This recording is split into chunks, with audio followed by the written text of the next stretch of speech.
joint committee of Parliament to debate the Manley report. Conservative members had proposed a full month of meetings on this important issue.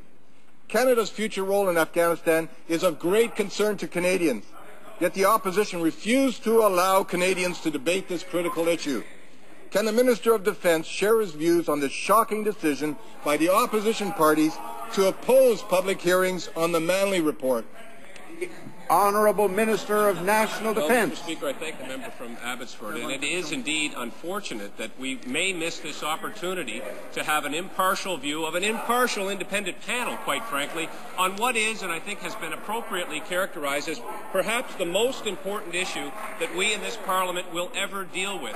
Mr. Speaker, this process, as you would know, the process of working through a committee allows for a more in-depth study of an important substantive issue, that is the future of the mission in Afghanistan, looking at the detailed and laudatory report that was put in place by Mr. Manley and members of that panel. Mr. Speaker, I implore members of the opposition to reconsider this view, allow the committee to do this work. The honourable member for Winnipeg Centre. Mr. Speaker, the Conservatives haven't cleaned up Ottawa. In the fine tradition of Roch LaSalle and Chuck Guite, PMO insiders are still trying to interfere with public work contracts, and even when they're before the courts. And in a new twist, Montreal City Councillor Michel Tremblay denies that he ever asked Dimitris Soudis to intercede on behalf of the claimant in the lawsuit. There's gaping holes in this story.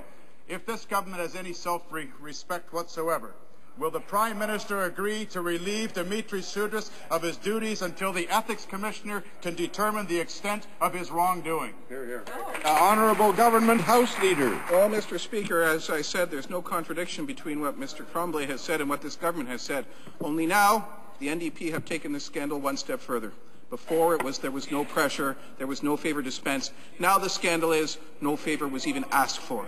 Honourable Member for Winnipeg Centre. Mr. Speaker, I wonder what Justice Gomery is thinking as he watches this latest saga of the abuse of power unfolds, especially as the dust gathers on the recommendations of the report that he tabled 2 years ago today. There's still no Access to Information Act reform. There's still no Public Appointments Commission. None. There's still no Parliamentary Budget Officer. Still no curbing of corporate lobbyists.